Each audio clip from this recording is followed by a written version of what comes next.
Bismillahirrahmanirrahim. Assalamualaikum warahmatullahi wabarakatuh.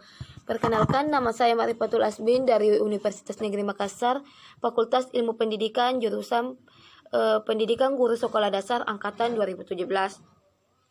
Nah, di sini saya akan menjelaskan mengenai model interaksi kelas PKR. Nah, dalam model interaksi kelas PKR ini tuh dibagi menjadi dua, yaitu proses belajar arahan sendiri atau PBAS dan proses belajar melalui kerjasama atau PBMKS. Nah, di sini saya akan menjelaskan mengenai proses belajar arahan sendiri. Yang pertama yaitu pada model ini itu digunakan sebagai model belajar mandiri. Belajar mandiri ini itu bisa dilakukan secara perorangan atau per kelompok. Belajar mandiri yang dimaksud itu mencari atau mengelola informasi atas dasar dorongan belajar dalam diri sendiri. Nah, peran guru di sini itu sebagai pengarah dan pemberi kemudahan dalam pembelajaran bagi murid. Nah, langkah-langkah dari proses belajar arahan sendiri di sini itu terbagi menjadi 6. Yang pertama, penyeleksian. Nah, penyeleksian ini memiliki bentuk kegiatan. Yang pertama, menemukan informasi esensial. Yang kedua, membuat catatan tentang hal yang baru. Yang ketiga, mengeksplorasikan ide pokok. Nah, langkah yang kedua yaitu pemahaman. Pemahaman ini memiliki bentuk kegiatan yaitu yang pertama melihat bahan lebih awal, yang kedua menggunakan isyarat kontekstual, yang ketiga mencari sumber bahan. Nah, langkah yang ketiga yaitu penguatan ingatan. Nah, penguatan ingatan ini memiliki bentuk kegiatan. Yang pertama mengkaji ulang bahan, yang kedua mengingat butir penting, yang ketiga mengingat sendiri, dan yang keempat yaitu merancang cara belajar sendiri.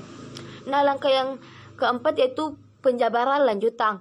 Nah, penjabaran lanjutan memiliki bentuk kegiatan. Yang pertama bertanya pada diri sendiri, yang kedua membentuk citra sendiri, yang ketiga menarik analogi dan metafora.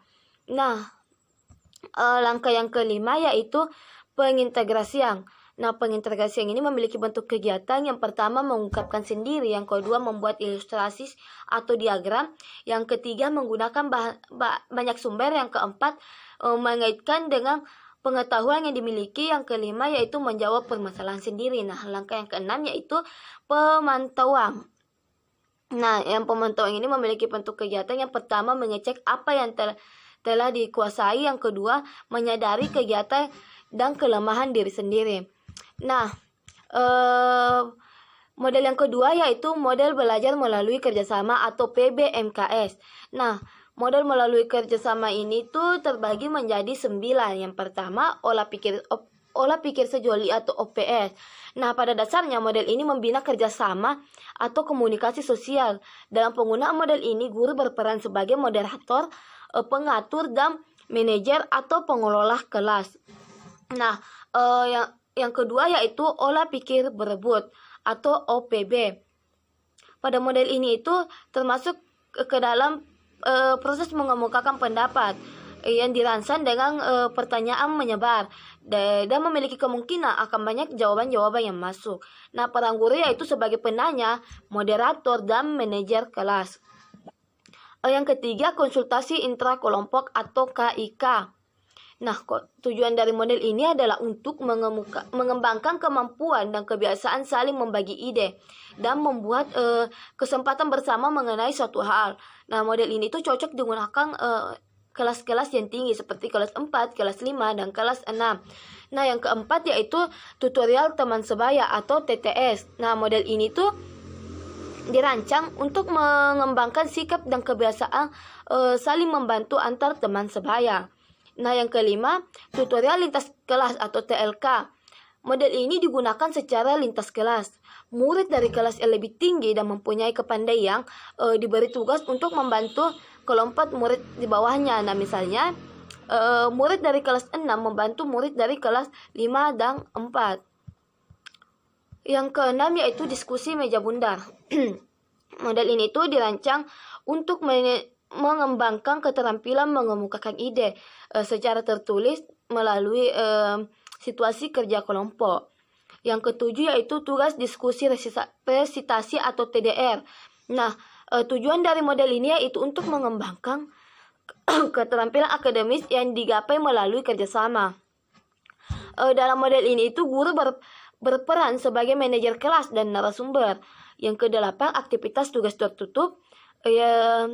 Aktivitas tugas tertutup ini berbentuk tugas yang hanya memerlukan satu jawaban yang benar. Dan yang kesembilan, aktivitas tugas terbuka. Tugas terbuka ini yang dimaksud itu berbentuk tugas yang menuntut hasil yang beraneka ragam.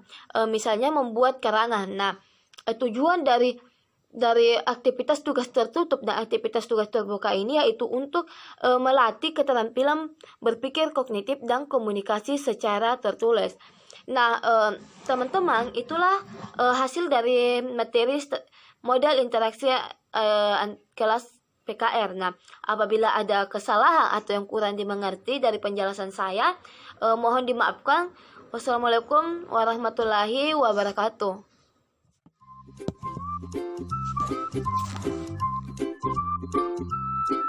Thank you.